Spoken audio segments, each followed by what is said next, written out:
Hey there, Father Richard Conlon here.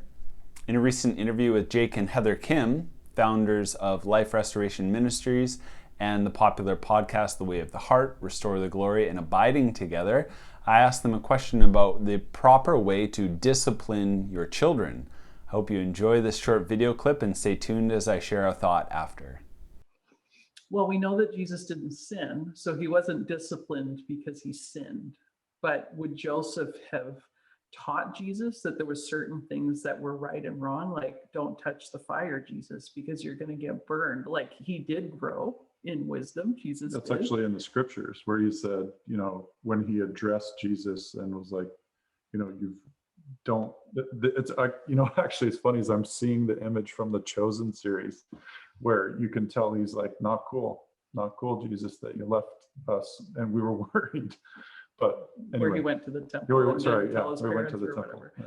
Yeah, so I think, obviously Joseph had a role there. He wasn't passive. He wasn't this passive figure in the family. Like, he took his role seriously, and he would have shaped Jesus by telling him what was right and wrong.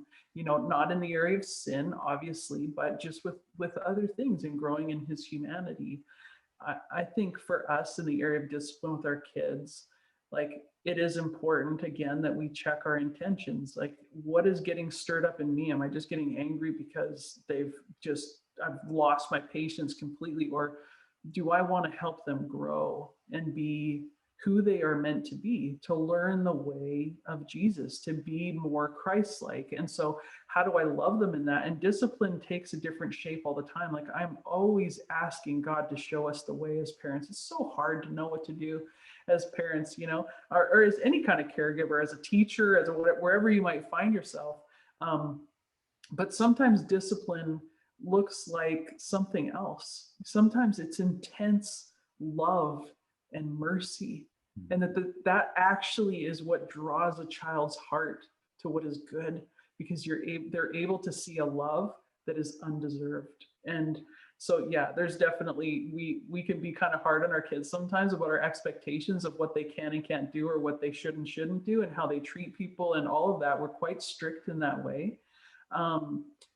But we also spend a lot of time like pouring love and mercy and forgiveness into our kids. We also ask for forgiveness, when we make mistakes as well, to show like we do make mistakes, but we have to be willing to make amends and do the right thing, to grow in this area. So like the thing that comes to mind when I think about discipline is actually the etymology of the word. It comes from the root word of disciple, which means that you are a follower of someone. So you are being taught by someone.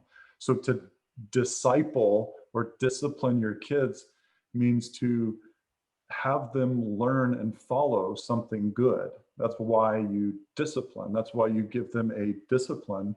It's so that they learn about how to do something.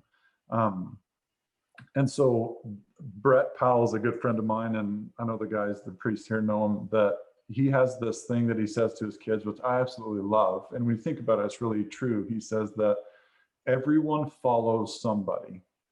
You can't get away from it. Everybody follows somebody. And in the kid world, that's like all over the place. What's your followers and how many followers? So everyone's following somebody. So in other words, everyone is a disciple of somebody. And the question is, who are you a disciple of?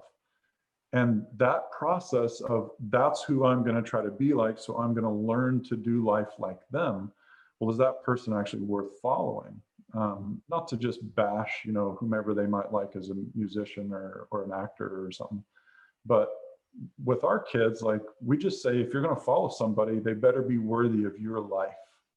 They better be worthy of whom you follow and how you follow them. So if you're going to discipline your kids, essentially it's teaching them about how to be a good follower, we would say, of Jesus. And so discipline often gets a negative connotation of harm or correction. Ultimately, it's about turning them back toward a path that's good. So mercy is a great discipline for a kid, because it's teaching them about a way of doing life instead of just correcting behavior.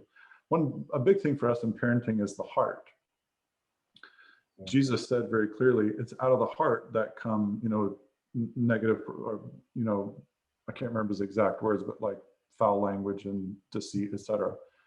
The heart's what really matters. So if you've got a behavioral problem, you have a heart problem, a spiritual heart problem, a belief problem, an emotional problem. And so we really try to work on heart problems, not just behavior problems.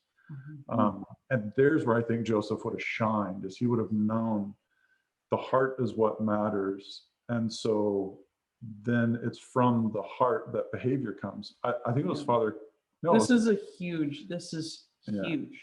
Getting after the heart. This is what the church needs, is people whose hearts are good and being transformed to Christ. Doing the right thing. Well, we know that doesn't work. That doesn't mean that you're holy just because you do the right thing, or you do all the right things, or you look like you do the right thing. It's the inside of the cup. It's the heart. It's what's going on interiorly. And so that's what I want to go after with our kids, more than, are you doing it right? Are you doing the right action? It does matter what you do, but it should come from the heart,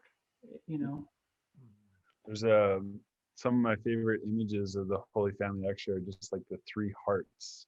I think it could provide a really rich reflection upon exactly what you're saying, of how it's like, even though the exterior, everything was just like flawless, the heart was just so pure and so beautiful. And so just presenting that as something to look at is a constant reminder for us, like, it's all about the heart. And that's what I think that's what God is after with all of us. We're talking about it from a parenting perspective, but there's a lot of people who aren't parents and they don't have kids or whatever. It's like, how does this apply? I'm thinking, God is after our hearts more than he is after just doing the right thing. Like, he wants our hearts, he wants us, he wants everything about us. And once our hearts are engaged with God, we will want to do the right thing, because we love him out of love, not out of obligation. So I think it's a great thing for all of us to ponder, even in our own lives. My favorite insight from Jake and Heather is to focus on the heart, not just on the behavior. To do this, you need to check your own heart, as they shared. You need to pray for the grace to have pure intentions, and then you need to pour love and mercy and forgiveness into your child's heart. You need to go beyond just the behavior problems and focus on their heart. Take care of them. And in doing so, you'll teach your children how to be good followers of Jesus. I invite you to comment below about what your favorite tip was, and also advice that you've received about how to discipline your children in a good and holy way. God bless.